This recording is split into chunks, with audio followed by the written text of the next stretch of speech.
Ang kwento ni Tomby.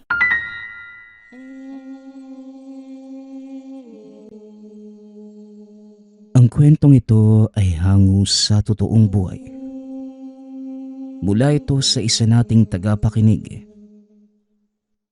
Karanasan ito ni Arthur. Walang eksaktong taon. Probinsya. Sa Mindanao. Oh Arthur, may problema ba? Kanina ka pa nakatingin sa bangka ni Apo Tungod. Anong meron?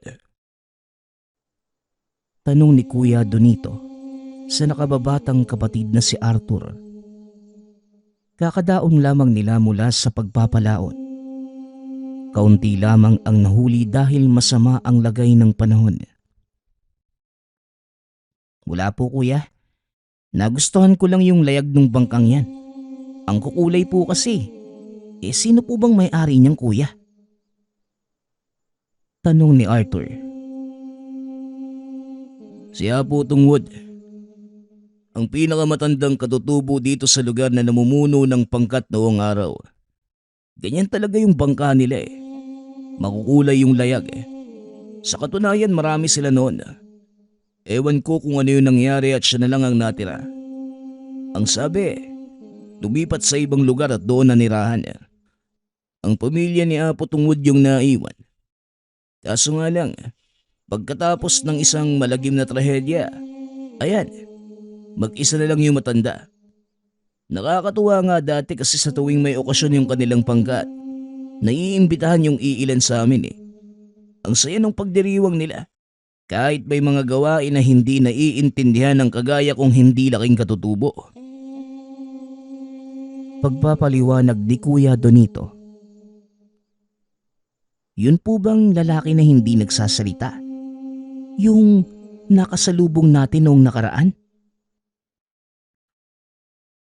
Oo, ang totoo niyan, hindi naman siya pipi.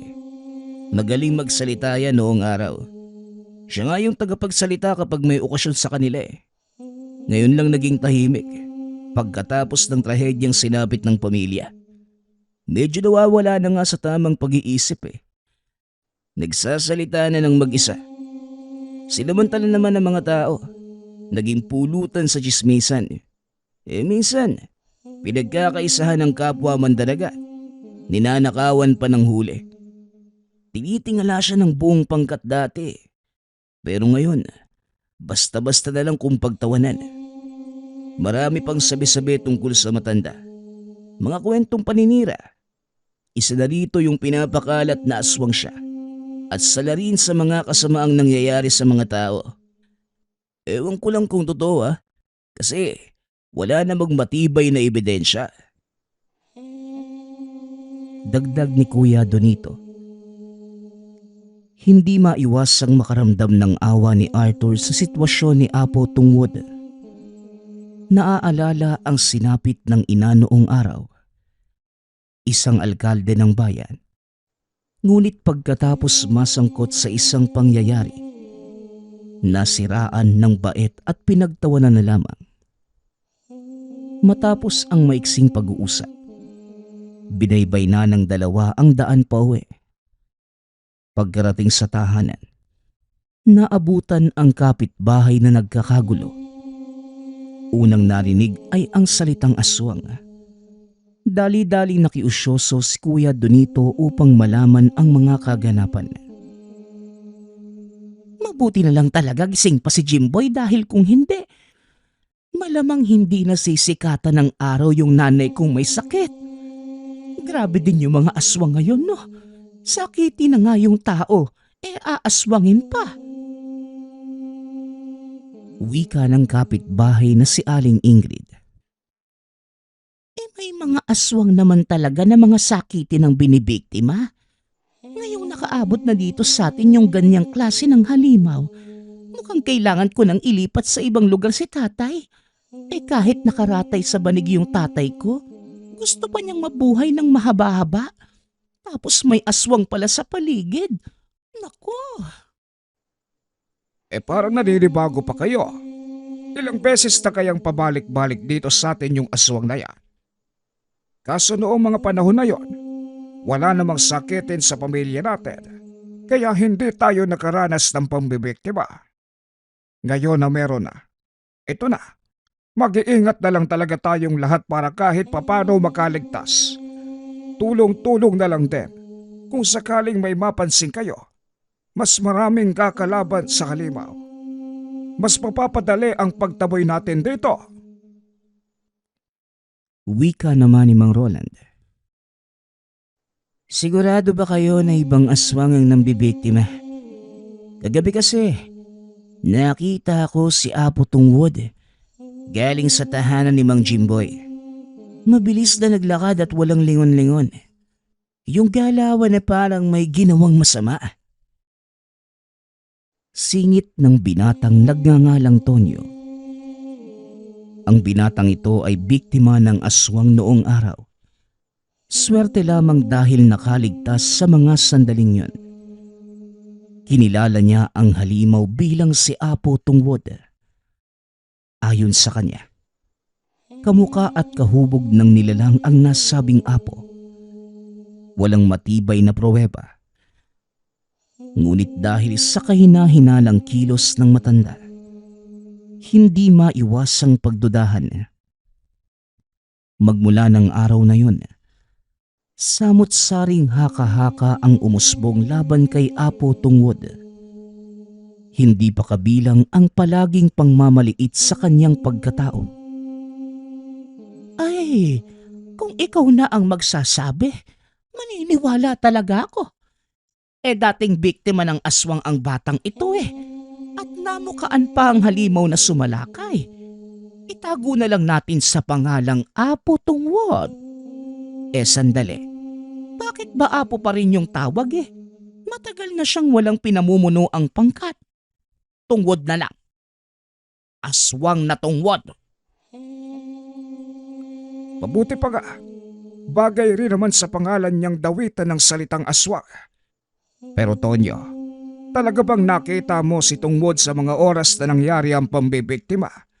Gusto lang naming makarinig ng katotohanan para kung maisipang manumbat, tama ang lahat ng sasabihin ano? Mang Roland, kailan po ba ako nagsinungaling? Buong buhay ko, tapat ako sa katotohanan. At ang nakita ko, hindi may tatangging si Apo Tungwod. Wika ni Tonyo. Noong mga sandaling ito, nadinig ni Mang Jimboy ang usapan. Gulo pa ang isipan dahil sa pag-aalala ng ama na halos malagutan ng hininga sa nangyaring pambibiktima ng aswang. Nauna ang galit. Walang sali-salitang sinugod ang tahanan ni Apo Tungwod. Sumama ang iba pang mga kapitbahay na kanya-kanya ang bit-bit na pamalo. Pambihira. Sa simpleng salita ni Tonyo, naniwala kaagad ang lahat. Mga tao nga naman, napakababaw ng pag-iisip. Ang taong nananahimik, guguluhin. Itutuloy ko na talaga yung pagbabalak na lumipat ng tirahan Hindi ko na masikmura yung kabastusan sa kapwa dito. Wika ni Kuya Donito. Napabuntong hininga na lamang sa nakikita. Kuya, talaga bang aswang si Apo Tungwod?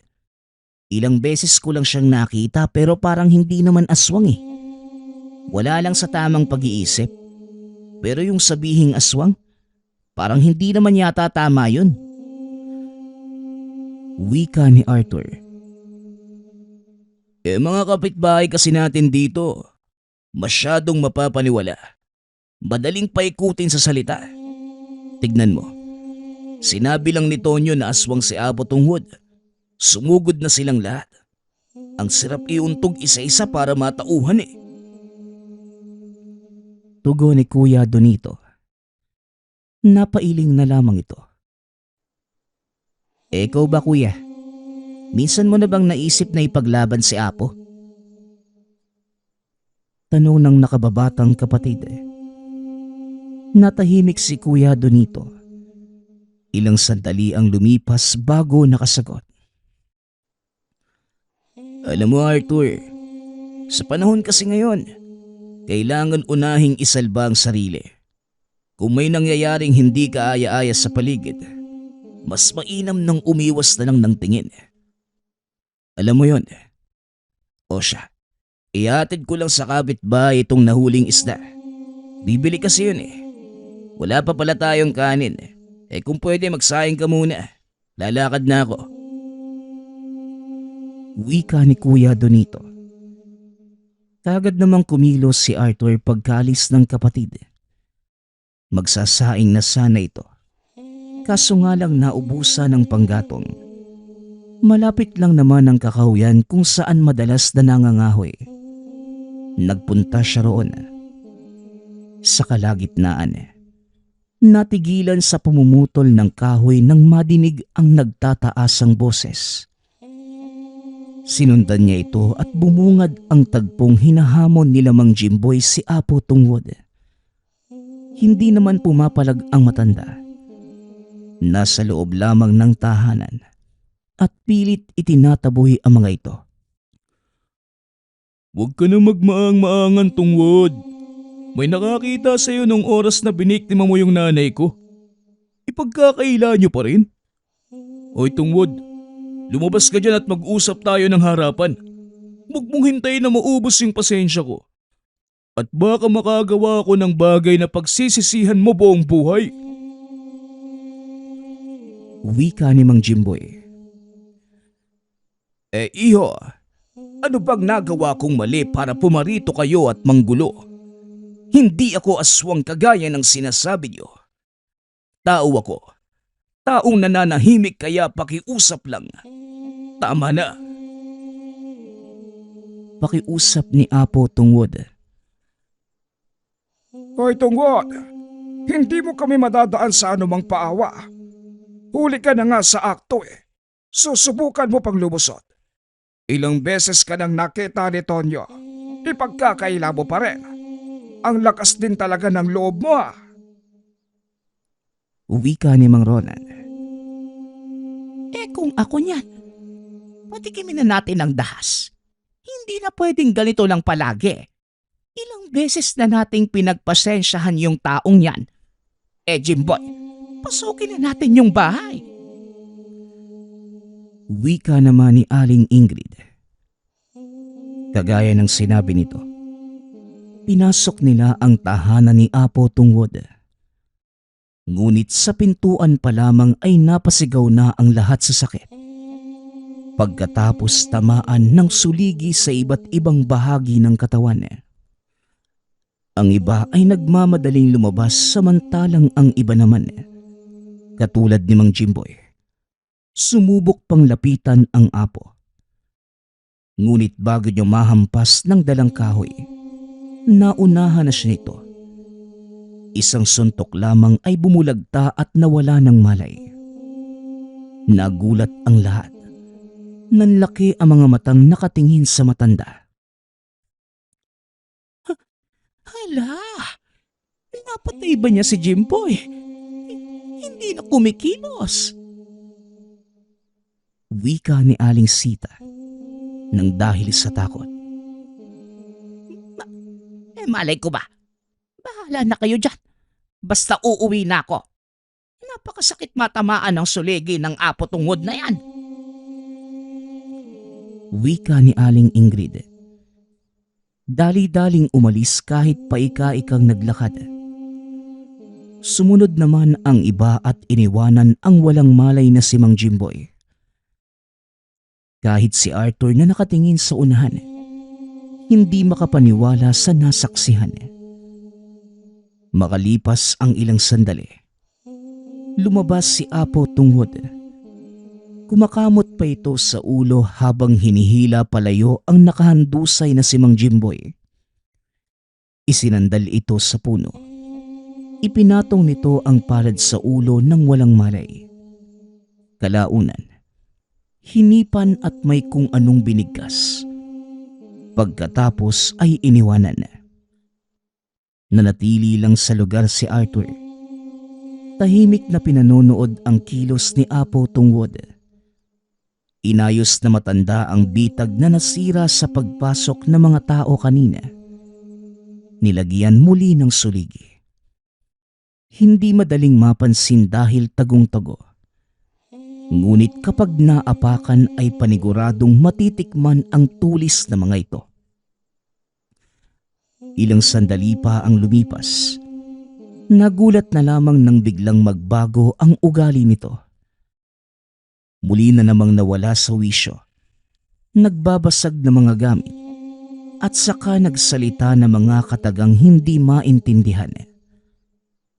Dali-daling umalis si Arthur sa takot na makita. Nagbitbit na ng suligi ang matanda. Hindi na nais sapitin ang nangyari kina Mang Jimboy. Pagkarating sa tahanan, sinalubong siya ni Kuya Donito na kanina pa naghahanap. O Arthur, saan ka ba galing? May dala ka pang itak. May ginawa ka ba? Tanong ni Kuya Donito.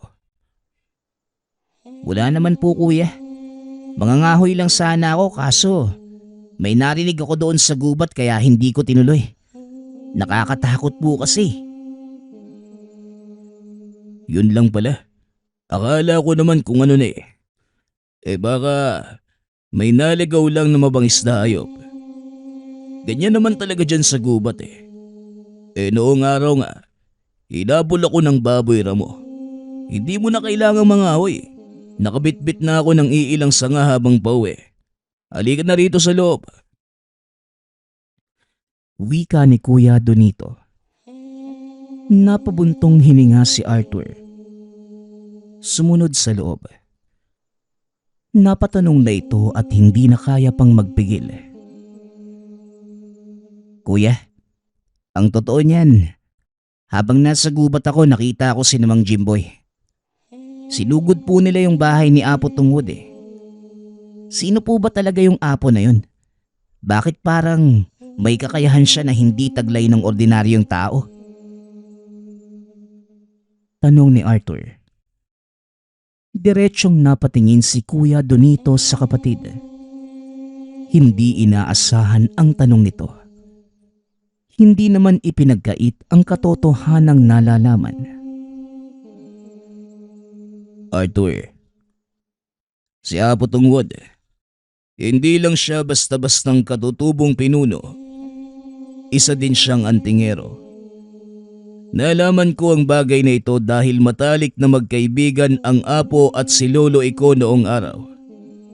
Ang sabi ni Lolo, magaling, mahusay at malakas na antingero si Apo Tungwod.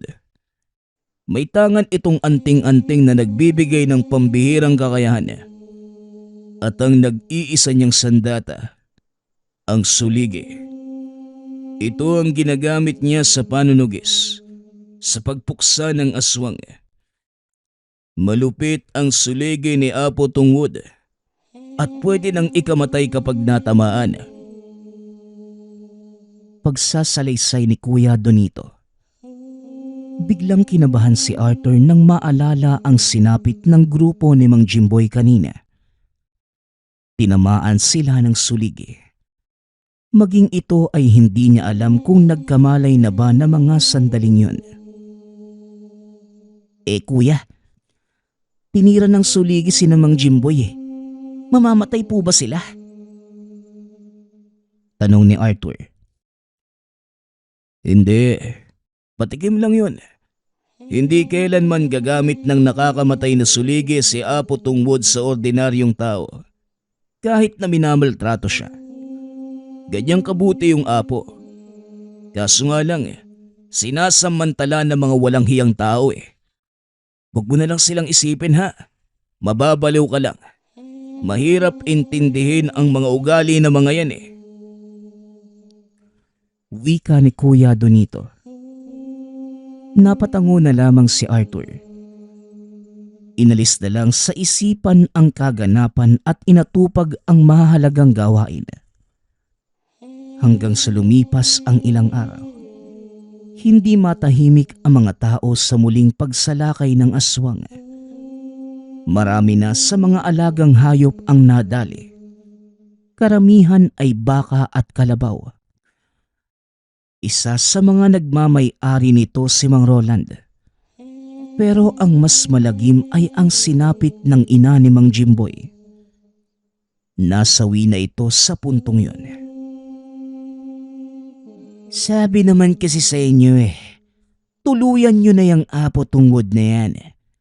Hinayaan yung maisahan tayo noong sinugod kaya ito. Binalikan niya tayo. Mas matindi ang iginante. Hindi lang ang mga alaga ang namamatay. Pati ang nanay ni Mang Jimboy. Kung noong araw nagawa nating patahimikin ang matandang yon, hindi na sana tayo aabot sa ganito. Kasalanan nyo rin Natamaan lang ng suligi, nagsitakbuhan na. Wika ni Tonyo. Oy bata, kung makapagsalita ka parang hindi masakit ang suligi Palibhasa kasi. Puro ka lang dakdak. Hindi naman tumutulong. Baka nga hindi naman totoong aswang si Apo Tungwod. Ikaw lang itong gumagawa ng kwento. Wika ni Mang Roland. Nagulat ang lahat nang marinig ang sinabi nito. Kilala nila si Tonyo bilang may masamang bibig. Kung ano-ano ang salitang pinaparatang sa taong hindi nagugustuhan. Ito rin ang nangunguna sa panghusga kay Apo Tungwod. Roland, nalunok mo yata yung suligi.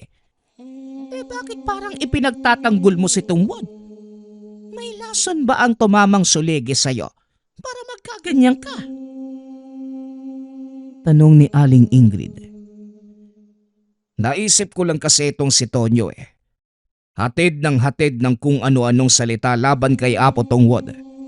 Tapos kapag nagalit na tayo sa matanda at may gagawing hakbang, bigla na lamang itong nawawala na para bang ginagamit lang tayo para sa pansariling hangarin. Kaya umamin ka nagbata ka. Wika ni Mang Roland. Teka.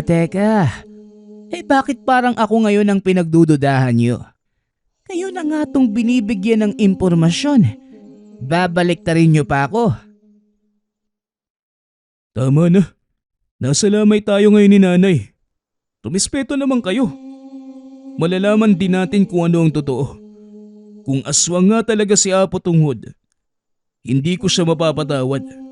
Ako pa mismo ang papatay kapag napatunayan ko. Pero kung sakaling tama si Mang Roland ng hinala sa Tonyong yan, ako rin mismo ang puputol ng dila mo. Tandaan mo yan. Wika ni Mang Jimboy. Natahimik ang lahat. Ni isa ay walang naglakas ng loob na magsalita. Dahil kilala rin si Mang Jimboy bilang mangangatay. Mahusay itong humawak ng anumang patalim at minsan na ring may taong tinaga. Sa kabilang banda naman, nakikinig lamang sina Kuya Donito at Arthur sa usapang nagaganap. Nang matapos, umuwi na rin ang mga ito. Ito na talaga ang punto na malalagot si Tonyo. Sana naman magkatotoo para maturuan ng leksyon ng binatang yan. Wala akong tiwala dyan Kung si Apo Tungwod naman ang pag-uusapan, hindi ako mag-aalala. Antingero yung tao Kalaban niya ang aswang kaya imposible ang sinasabi nila. Dapat yun sa tungkulin kahit na minsan ay nawawala sa sarili. Wika ni Kuya Donito. Hanggang sa lumipas ang ilang linggo, mas lalong lumala ang sitwasyon ni Apo Tungwod. Madalas na itong nakikita sa kung saan-saan. Nakakatulog sa damuhan. Naging madungis. Nangayayat. At basta-basta na lamang nagsasalita ng mga bagay na ikakatakot ng makakarinig. May aswang na darating sa lugar. isang sakitin ang bibiktimahin nito. Kung may kasama kayong sakitin sa tahanan, maghanda kayo. Darating ang aswang. Darating ito. Aswang. Aswang. Wika ni Apo Tungod habang sinasaksak ng suligi ang puno ng saging. Marami pa itong sinabi ngunit hindi maintindihan dahil ibang lengguwahe ang ginagamit. Ay nako, tuluyan na yatang nabaliw ang kawawang apo. Sayang, ang bait pa namang tao. Sino na lang kaya ang poprotekta sa mga tao laban sa aswang? Kung ganyan yung kalagayan niya. Naku naman Apo Tungod oh. Wika ni Kuya Donito. Napabuntong hininga na lamang. Pailing-iling habang nakatingin sa apo. Nangihinayang sa kakayahan nito bilang antingero. Kuya, parang mangyayari pa naman siguro yung bagay na yan. Malay natin babalik siya sa wisyo kapag may napansing aswang sa paligid. Kasi ilang beses nang inaswang yung lugar pero sino yung lumalaban sa mga ito ng mga sandaling yun? Ang sabi nga nung tambay, may nakita siyang nakikipagbakbakan sa nilalang Hindi lang namukaan dahil madilim. Baka naman si Apo Tungod yun. Baka nga. Kung tama ka ng hinala. Aba, hindi pala pinabayaan ng Diyos ang lugar natin laban sa mga aswang. Kahit papano. Tugon ni Kuya Donito. Kinagabihan naghanda ang magkapatid para sa pagpalaot. Pagkarating ng baybayin, dumiretso sila sa bangka at nagsimulang sumagwan. Hindi pa nakakalayo sa dalampasigan nang mapansin ang papalapit na bangka. May sakay itong lalaki. Tinawag ni Kuya Donito para batiin sa pag-aakalang kakilala. Ngunit hindi sila pinapansin. Isa sa walang bahala na lamang sana subalit nagduda si Arthur. Kuya, bakit parang nangangamoy yung taong yun? Wala namang sakay na isda yung bangka niya pero malangsa. Alam kong nandito tayo sa karagatan. Pero kakaiba talaga yung amoy Kinikilabutan nga ako. Wika ni Arthur. Nilingon nila ang lalaki. Nang mapansin, nagmamadali itong naglakad habang palingon-lingon. Dali-daling bumalik ng baybayin ang magkapatid para alamin ang kilos nito. Bigla silang naghinala sa galawan, kaya kagad nilang sinundan. Dire-diretso lamang ang lakad ng lalaki na para bang kabisado ang daan. Nang makarating sa kabahayan, nagtago ito sa kakahuyan. Arthur, mukhang hindi maganda ang kutob ko sa lalaking yan. Parang hindi normal Maging alisto ka dahil kung may mangyayaring masama, tatakbo tayo. Pabulong na wika ni Kuya Donito.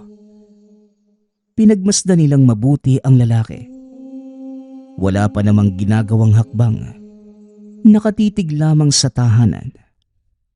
Ngunit paglipas ng ilang sandali, napakusot na mga mata sina Kuya Donito at Arthur nang biglang nag-iba ang hubog nito. Mula sa pagiging tao, naging isang aswang. Dali-daling gumapang papunta sa silong ng tahanan. Nagkatinginan na lamang ang magkapatid habang dinarama ang hatid na kilabot. Aswang yung kuya, di ba? Hindi po ba? Tumakbo na po tayo, kuya. Bilisan natin. Wika ni Arthur. Sandali. Si Apo Tungod yun Hindi ba? Tama nga pala yung hinala mo, Arthur. Bumabalik sa wisyo yung matanda kapag may aswang sa paligid. Tisin mo lang muna ang takot. Manunood pa tayo sa gagawin ni Apo Tungwod. Tugon ni Kuya Donito. Minabuti ng dalawang magtago habang naghihintay ng susunod na mangyayari. Hindi nagtagal harapan nilang nasaksihan kung paano talunin ni Apo Tungwod ang kampo ng kadiliman. Naging maingat ang Apo sa kanyang mga kilos. Binabato ng suligi ang nilalang. At bago ito makahiyaw, dali-daling hinihila palayo sa mga kabahayan. Sa kaibuturan ng kagubatan ito dinala. Doon paulit-ulit na binato ng suligi. Ngunit hindi ito madaling natumba. Lumaban pa ang nilalang. Tumilapon si Apo Tungwod. Kagad namang bumangon at saka sumugod. Tumagal ang labanan. Ilang beses ding nagpalipat-lipat ng pwesto sina Kuya Donito para lamang hindi mapansin ang kanilang presensya. Samantala, sa pagpapatuloy ng sagupaan, unti-unting nanghihina ang nilalang. Hindi nito kinakaya ang bisang taglay ng suligi. Kung hindi ako nagkakamali ng pagkakaalala, 3 suligi ang inilalaban ni Apo Tungwod sa tuwing may tutugising aswang. Kapag nagtagumpay na naitira at tumama ang lahat sa katawan, ito ang magiging katapusan ng nilalang. Gawa lamang sa kawayan at bakal ang mga yan, pero nakamamatay sa aswang. Hindi ko alam kung ano ang inilagay basta sobrang epektibo. Tignan mo, tumba na yung halimaw. Wika ni Kuya Donito. Binilang ni Arthur ang suliging tumarak sa katawan ng aswang. Kagaya ng sinabi nito, 3 lahat. Tig-isa sa magkabila ang balikat at isa naman sa ulo. Nangisay ang nilalang. Sinubukan pang makatakas sa pamamagitan ng paggapang palayo. Ngunit hindi na kinaya pa. Bumulagta na lamang ito. Kagad naman silang nanahimik nang lumingon si Apo Tungwod sa kanilang gawi. Kinakabahan, lalo na nang lumapit. Mabuti na lamang at hindi nahuli. Bumalik si Apo Tungwod sa kinaroroonan ng nakahandusay na aswang. Itinali nito ang magkabilaang kamay at paa. Pagkatapos, pasimpleng hinila papunta sa masukal na bahagi. Dinasala ng Apo ang katawan. May kung anong isinasaboy. Sinindihan pagkatapos. Dahan-dahan na ring lumayo sina Kuya Donito at Arthur dahil kumakalat sa hangin ang matinding amoy. Arthur, tara na. Kung magtatagal pa tayo dito, hindi lang tayo mamamatay sa tindi ng baho. Posible pang mahuli tayo ni Apo Tungwod at malamang nasaksihan natin yung buong pangyayari. Mamaya ano pang isipin Halika na. Wika ni Kuya Donito. Sumunod na rin si Arthur ng lakad.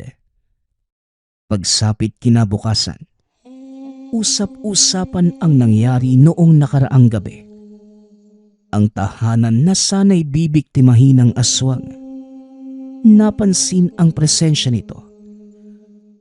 Kaso hindi naabutan dahil sa mabilis na kilos ni Apo Tungwod.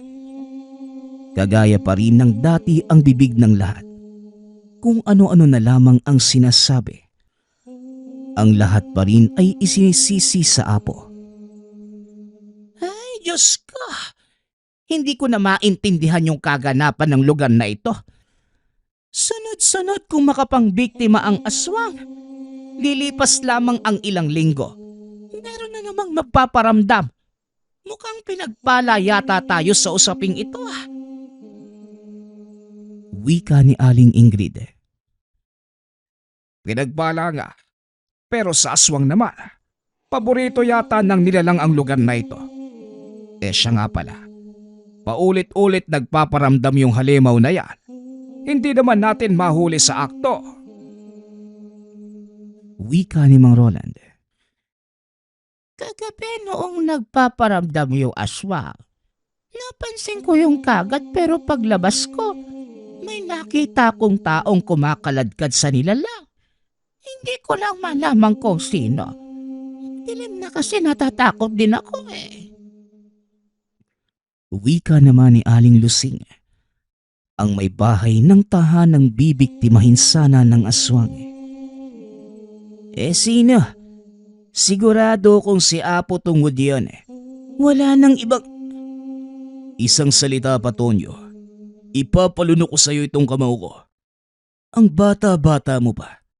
Pero kung ano-ano na yung pinagsasabi mo laban sa kapwa mo. Kahit nababaliw si Apo Tungod, hindi siya masamang tao. Mas mukha ka pang ang halimaw kumpara sa kanya eh. Marinig ko pa na may sinasabi ka tungkol sa matanda. Dudurugin ko na yung mukha mo at sisiguraduhin kong mauubos yung ngipin mo. Hindi natuloy ni Tonyo ang sasabihin nang putulin ito ni Kuya Donito. Sumiksik naman ang binata sa tabi at napayuko. Puro kayo paratang sa taong wala namang ginagawang mali. Kapag talaga kayo na ang nagpang-abot sa iisang lugar, tuwang-tuwa si Satanas. Wala kasing ibang ginawa kundi gawa ng masama yung ibang tao eh. Ang sarap niyong pag-uuntugin. Umuwi na nga kayo. Narurumihan ang bakuran ko sa inyo. Pagtaboy ni Kuya Donito. Aba, ang angas mo, Kuya Donito. Akala ko, hahayaan mo na lang sila eh. Mabuti naman po naisipan yung magsalita. Natakot tuloy sila sa'yo. Kagaya nga ng sinabi mo, hindi na pwedeng manahimik kung alam naman natin na walang ginagawang masama yung tao. Noon ko pa gustong sitahin kaso, naaalala ko yung ginawa nila sa dati kong kaibigan eh. Pinagsabihan lang naman sila kaso na uwi sa rambulan. Napatay pa yung kaibigan ko. Ayokong sapitin yun pero sumusobra na sila eh. Swerte na lang ako kung hindi nila maisip na gumante. Siya nga pala. Pupuntahan ko lang si Apo Tungod. Nakabili ako ng lambanog eh. Paborito niya tong inumin. Bakit? Magkaibigan ba kayo para bigyan mo siya ng ganyan? Hindi naman alang-alang sa pagkakaibigan kaya ako bibigyan eh. Pasasalamat lang. Dahil napuksa niya yung aswang kagabi. Kung hindi niya yung ginawa, malamang may gana pang bumalik ang halimaw para makapangbiktima muli. O siya, lalakad na ako ha. Pag-uusap ng magkapatid. Pagkarating ni Kuya Donito sa tahanan ni Apo Tungod, nasa tamang wisyo na ang matanda. Kagigising lang at nakilala siya kagad. Nagkausap sila ngunit hindi na kagaya ng dati. Naging matipid na ito sa pagsagot.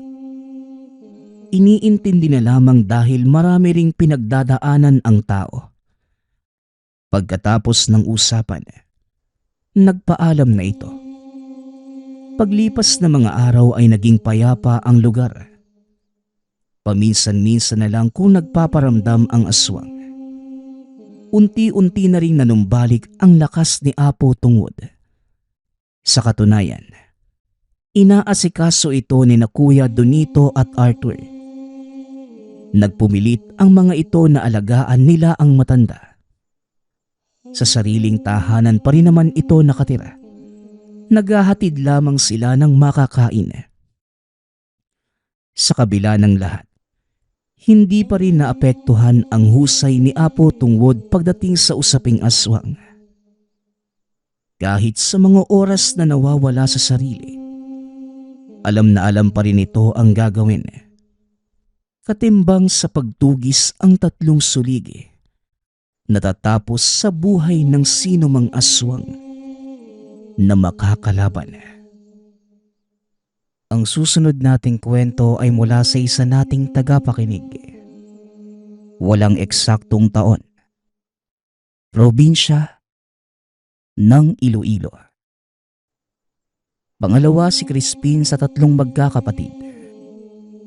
Mahilig maggitara at madalas niya itong bitbit kahit saan man magpunta. Ang gitarang yon ay pinamana sa kanya ng yumaong lolo.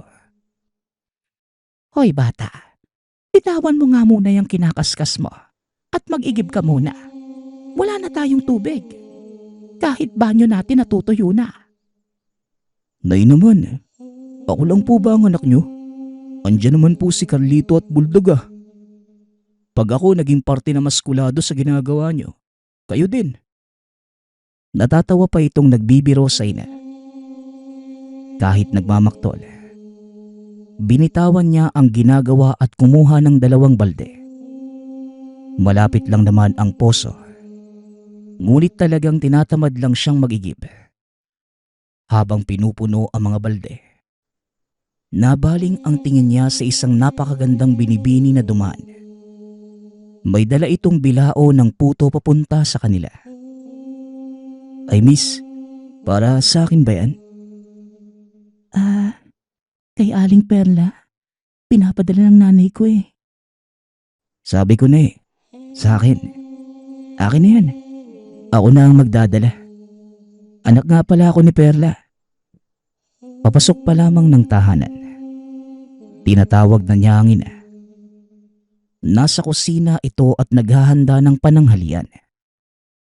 Pinapasok niya ang dalaga at inalok ng maiinom. Napangiti naman ito dahil sa kilos. Habang nakatitig sa dalaga, binatukan siya ng ina na nasa likuran. Matagal na palang inaabot sa kanya ang bayad sa bilao ng puto. Nawili lamang ang binata sa kagandahang taglay ng dalaga. Ano ba yan, Crispin? Babatukan kita ulit o iaabot mo ang bayad doon? Aba, ang batang ito kay bata-bata pa. Naku Ana, huwag ka magpapaniwala dito ha. Mabiro talaga itong anak ko. Nay naman, hindi man lang ba natin siya papaupuin? Malayo pa ang nilakad ng batang yan. Tanungin mo, manananghalian na din tayo kaya yayain mo na. Tugon ni Nanay Perla. Ngunit hindi na nagtagal ang dalaga sa lugar. Dahil kailangan pa nitong umuwi at marami pa siyang ihahatid na puto. Nagpasalamat na lamang si Crispin. Nagtanong kung pwede ba itong manligaw. Natawa naman ang dalaga sa sinabi ni Crispin at tumango. Hapon na ng mga sandaling yon. Hindi na mapakali si Crispin sa kinauupuan. Nag-iensayo pa ito ng kakantahing pangharana. Na mag-aalas 7. Nagpaalam ito na aakyat ng ligaw. Wala namang tutol ang ina at naiintindihan niya na binata na ang anak. Hoy lalaki, umuwi ka ng maaga ha. Sa panahon ngayon, delikado ang magabi sa daan. Opo, Nay. Ako na po ang bahala. Nay, paano kung si Ana pala yung mapapang-asawa ko? Ayos lang po ba sa'yo yun? Basta ipangako mong naaayusin mo ang buhay mo. Walang problema sa akin. Kahit sinong babae. Huwag ka lang magaya sa tatay mong babaero. Sige na anak, basta mag-ingat ka. Bit-bit ang gitara. Pasipol-sipol pa ang binata. Medyo malayo din ang lalakarin. Alas 10 na makarating siya sa sityo nila Ana. Nang mga panahong yun, wala pang masasakyan o kahit motor o habal. Madilim ang paligid. Ngunit sanay namang maglakad si Crispin nang walang kasama. Habang binabagtas ang daan, may narinig ito na kung ano sa gilid. Hindi na niya ito pinansin dahil nais niyang makita muli si Ana. Maayos naman itong nakarating sa tahanan. Tipikal na panliligaw ang ginawa ng binata. Habang kumakanta, dumungaw ang dalaga kasama ang maliit na kapatid. Nang matapos sa pagkanta, pinapasok siya at pinakilala sa mga magulang. Ikaw pala yung anak ni Perla. Nako, palagi yung nag-o-order ng bilao ng puto sa akin. Mabait yung nanay mo. Kaya maswerte ka. O siya, sige na. Mag-usap na kayo dyan. At ako may tinatapos pa sa kusina. Salamat sa pagdalaw, Crispin. Pasensya ka na. Wala man lang akong may aalok sa'yo. Tubig. Gusto mo? Naku, ayos lang sa akin yun, Nana. Ikaw lang naman ang pinunta ko dito eh. Gusto kitang makausap. Sana hindi ka magalit sa akin eh. Gusto kita. Una pa lang kitang nakita, alam kong ikaw na ang babaeng para sa akin eh. Naging maayos naman ang pag-uusap. Masayang kausap si Crispin. Mabiro kaya hindi din napigil ng dalaga ang magkagusto sa binata. Pareho nilang tinanggap ang isa't isa. Ngunit merong kondisyon. Ayaw naman ng pamilya ng dalaga ng basta-basta. Sinabi ni Aling Rosal, may tamang panahon ng lahat. Lalo na't pareho pang nasa kolehiyo ang dalawa. Maghahating gabi na nang matapos ang kanilang pag-uusap. Nagpaalam na si Crispin. Habang naglalakad, may naramdaman ito na kung anong nakasunod sa kanya. Akala niya pa nung una, kuliglig lamang o palaka na tumatalon. Nasa kalagitnaan na siya ng palayan nang may muli itong marinig. May kung anong nilalang bumubulong sa tenga mismo ng binata. Nangilabot siya nang makita ang isang kung anong elemento. Sumasabay ito sa bawat paghakbang.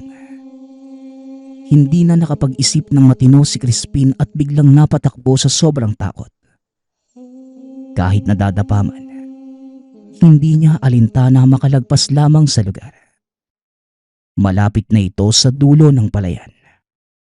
Halos pagapang na ang binata sa sobrang pagod. Habang gumagapang, nararamdaman niya na tuyo ang damo. Naalala niya ang lighter sa bulsa. Dala ng pagbibinata ni Crispin ang paninigarilyo. Habang gumagapang, kumukuha siya ng tuyong damo. Ramdam niya na nasa malapit lamang ang nilalang dahil rinig na rinig niya ang bawat paghangos. Binilog niya ang mga naipong damo sa kamay. Sabay sinindihan. Dali-daling lumaki ang apoy. Lumiwanag ang buong palayan dahil sa ginawa ni Crispin. Nangakmang tatayo na sana para makatakbong muli. Biglang nagsidatingan ang mga malalaking aso. Ngunit dahil sa nagawang apoy, nakita ito ng mga tao na nakatira sa malapit. Nagsipulasan ang mga aso. Kinuha niya ang pagkakataong yon para makapanghingi ng tulong. Hanggang sa isa-isa nang nagsidatingan ang mga tao na may dalang pamalo at sulo. Ayos ka lang ba, iho? Nako, ano ba kasing pumasok sa utak mo at dumaan ka dito ng ganitong oras?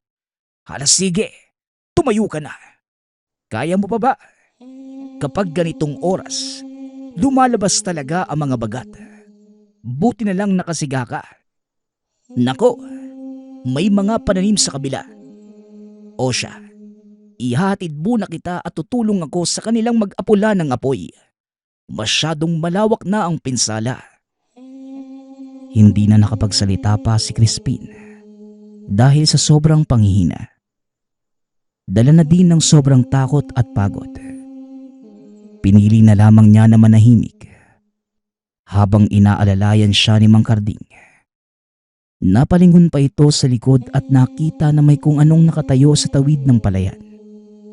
Sa isip ng binata, habang abala ang mga kabaryo sa pagpatay ng apoy, hindi na nila alintanang nakamasid ang mga bagat.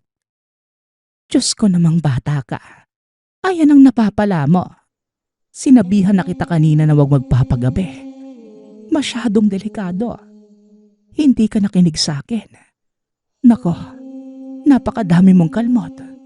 Bulldog, madali ka nga mag-init ng tubig. Naman, ayos lang po ko. Hindi po yung kalmot. Gasgas po yan dahil sa mga damo. Ang tatalim kasi ng mga tinik ng makahiya eh. Hayaan niyo po, Nay. Alam ko na po sa susunod kung paano ako iiwas. Tsaka Nay, alam mo ba? Sinagot na ako ni Ana. Natatawa pa itong nagkwento sa ina. Ganun man ang nangyari sa kanya.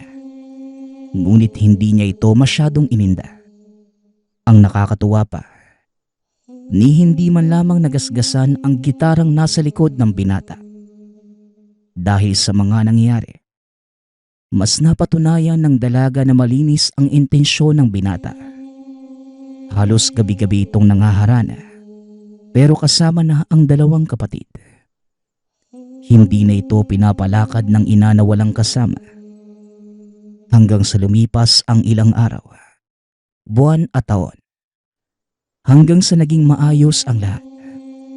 Parehong nagtapos si Crispin at Ana sa kursong kinuha.